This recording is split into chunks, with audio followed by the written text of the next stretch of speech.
Саламатсыңар балдар. География сабагы. Бүгүнкү сабактын темасы коом менен жаратылыштын өз ара байланышы. Жаратылыш ресурстары жөнүндө түшүнүктөр мурдагы география сабактарында берилген. Ошондой эле 11 класста окула турган геокология негиздери деген окуу китеби боюнча сабак өткөнүңөрдө мындан да толугураак түшүнүк аласыңар. Жаратылыш ресурстары окуп үйрөнүү география учурундагы эң маанилүү талабы. Дүйнө мамлекеттери өзүнүн аймагындагы жана андан тышкары жайгашкан жаратылыш ресурстарын пайдаланып, экономикасын өнүктүрөт. Алардын ресурстарына жараша улуттук экономиканын деңгээли, дүйнөлүк чарбада алган орду аныкталат. Кийинки жылдарга география илиминин жаратылыш ресурстарынын географиясы, геокология, рекреация географиясы жана башка жаңы тармактар өсүп чыкты. Демек, балдар, бүгүнкү сабактын үй тапшырмасы окуу китебинин 30-31 бетиндеги биз коом менен жаратылышты өз ара аракетин изилдейбиз текстин окуңуз. Окуу китебинин 52-53 бетиндеги кызыктуу фактылар текстин окуңуз. Дүйнөнүн заманбап саясий картасы темасында текшерүүчү класста аткарыңыз. Өнүккөн жана өнүгүп келе жаткан өлкөлөрдүн айлана чөйрөгө тийгизген таасиринин даражасын аныктоо.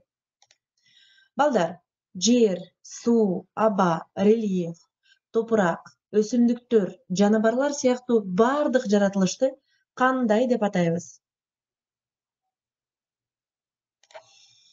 Туура, географиялык кабык деп атайбыз. Рудалык жана рудалык эмес пайдалуу кендер кандайча жайгашкан? Рудалык минералдык магмалык тоо тектеринде пайда болгон жана көбүнчө тоолордо жайгашат. Ал эми рудалык эмес пайдалуу кендер чөкмө тектер менен байланышкан жана түздүктөрдө жайгашат. 21-кылымда адамзат кандай курч көйгөйгө туш болду?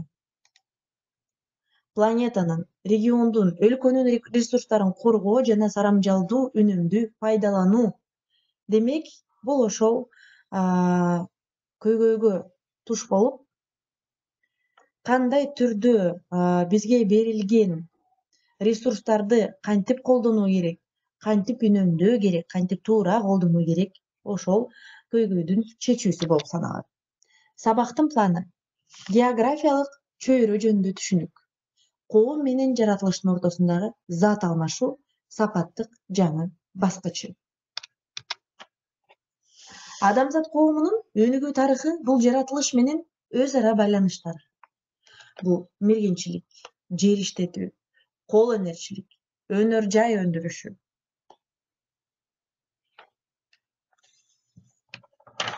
Андан тышкары илимий, техникалык революция. Географиялык чөйрө бул адамдын иш аракетинин чөйрөсүнө кирген жана коомдук жашоосуна зарыл шарттарды түзгөн жер табияты.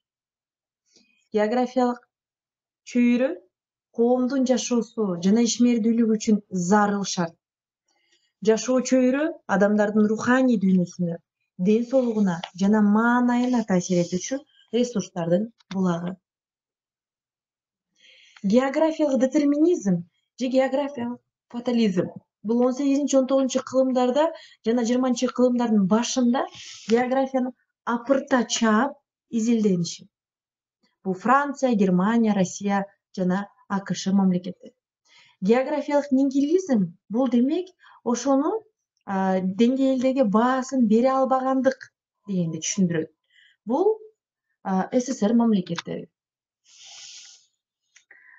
Айлана чөйрө бул адамзат коомунун жашоо чөйрөсү, өндүрүштүк иши, адамды курчап турган материалдык дүйнө, табигый жана антропогендик чөйрө. Коом менен жаратылыштын ортосунда заттардын алмашуу кандайча жүрөт? Адам өзүнө пайдалуу ресурстары, отунду, кендерди, өсүмдүктөрдү, жаныбарларды, сууну, абаны алат, колдонот жана жашоонун жана өндүрүштүн калдыктарын географиялык катмарга кайтарат. Айлана чөйрөнүн антропогендик булганышы, себеби жана натыйжасы. Айлана чөйрөнүн булганышы жөнүндө географиянын мурдагы курстарын билесиңер. Айлана чөйрөнүн булганышы ар түрдүү заттардын, жана бирикмелердин антропогендик жол менен чөйрөгө келгенин натыйжасында чөйрө касиеттерин тескери багытта өзгөрүшү. Ал келечекте литосфера, гидросферага, атмосферага, өсүмдүктөр менен жаныбарларга, ошондой эле адамдын өзүнө терс таасирин тийгизиши мүмкүн. Ал жаратылыштын өз касиеттерин өз алдынча кайра калыбына келтирүү мүмкүнчүлүгүнө тоскоол болот. Булгануунун негизги булагы өндүрүштөн жана адам коомунун керектөөлөрүнөн чыгып, кайра жаратылышка келген зор өлчөмдөгү таштандылар. Алар 1970-жылдары 40 миллион тоннаны түзсө, 2000-жылдары 100 миллиард тоннага жеткен. Адамдын буга чейин жетүүгө мүмкүн болбогон аймактарга жетүүсү бул кургакчыл аймактар, Сахара чөлү, Араб жарым аралы, Австралия, полярдык аймактар, Россиянын түндүгү, Канада арктикалык архипелагы, Аляскага жетиши, Антарктикага жетиши, бийик тоолуу аймактар, Индиянын түндүгү, Кытайдын батышы, нымдуу экваторлук токойлор. Демек, бунун баарында азыр антропогендик ландшафттар бар. Бул шаардык, айыл чарбалык, тоо кен өнөр жайы, транспорттук, кой чарбасы жана рекреациялык. Табигый чөйрөнүн абалы. Булгануу сандык жана сапаттык жактары боюнча бааланат. Айлана чөйрөнүн сандык булганышы таштанды заттардын жана химиялык бирикмелердин кошулуп чөйрөгө сандык жактан жагымсыз шартты түзүүсү. Айлана чөйрөнүн сапаттык булганышы түрдүү таштанды заттар менен химиялык бирикмелердин кошулушу менен чөйрөдө башка сапаттагы шарттардын түзүлүшү. Демек, азыркы кезде табигый чөйрөнүн абалы бул адамдын иш-аракеттери менен өзгөрүлгү, тең салмактуулук табигый калыбына келүү процесси, антропогендик таасирлерден батыраак, кризистик. Бул калыбына келүү үчүн көп убакытты талап кылат. Критикалык бул экосистеманын деградациясынын башталышы. Катастрофалык лоң алып кетиши мүмкүн болбогон деградация процесси.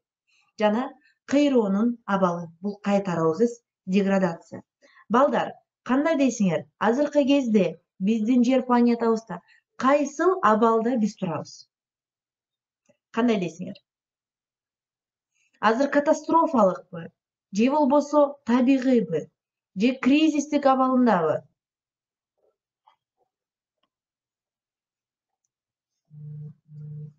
Суроого дептериңиздерге жооп бериңиздер.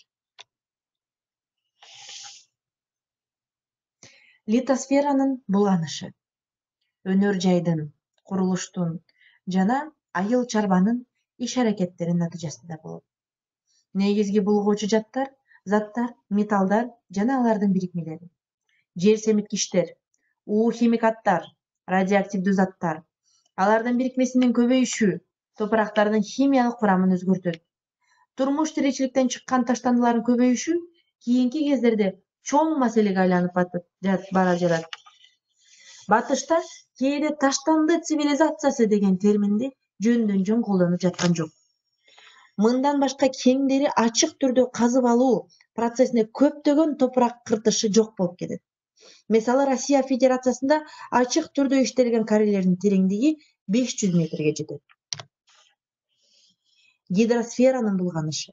Дарыяларга, көлдөргө, деңиздерге, океандарга өнөр жайдын, айыл чарбасынын турмуш тиричиликте пайдалангандан кийин саркынды суулардын куюлушуна болот.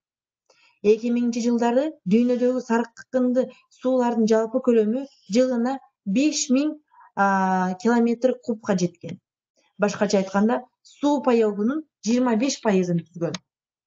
Эгерде бул көлөмдөгү сууну кайрадан пайдалануу үчүн андан 10-12 эсе көп таза суу менен аралаштырып керек болсо, жер шарында таза суу жетпей кала тургандыгы ачык байкалат. Ошондуктан таза суу көйгөйүнүн курчушу жалаң эле сууну алып пайдалануудан эмес, кеп таза суунун булганышында экендигин түшүнсө болот. Эң булганыч дарыялардын катарына Рейн, Дунай, Сена, Темза, Миссисипи, Огайо, Волга, Днепр, Дон, Днестр, Нил, Ганг жана башкалар кирет. Дүйнөлүк океандын абалы ага куйган дарыялар жана атмосфералык булганыш таасир берет. Жылына океанга зор көлөмдөгү таштандырар кошулат. Көп булганган ички жана жээк деңиздери Жер ортолук, Түндүк, Ирланд, Балтика, Кара, Азов, Япон, Ява, Кариб деңиздеринин жана Перс, Биская, Мексика, Гвинея буюмдарынын суулары. Жер ортолук деңизи жер шарындагы эң чоң ички деңиз. Бир нече байыркы цивилизациянын бешиги. Анын жээгинде 18 өлкө, 130 миллиондон ашык калк, 260 порт жайгашкан. Бул деңиз кеме жүрүүнүн дүйнөлүк борбору. Андан бир эле учурда алыска сүзүүчү 2,5 миң кеме, 5 миңден ашык жергиликтүү кайыктар сүзүп жүрөт. Анын кеме жолдору аркылуу жылына 300-350 миллион тонна нефть ташылат.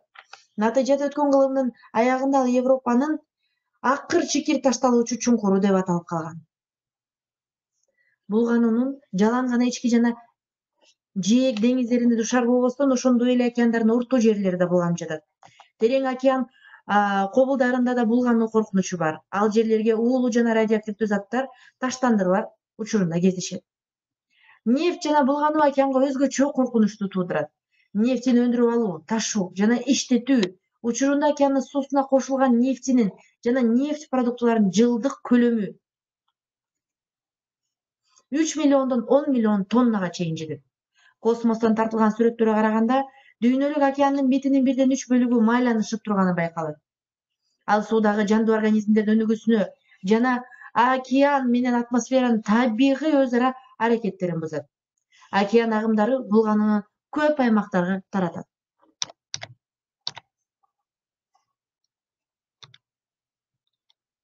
Атмосферанын булганышы өнөр жайдын, транспорттун жана ар кандай ишканаларга дагы да от жагуунун натыйжасы. Эң негизги булганыч күйөөдөн чыккан көмүртек кычкылы.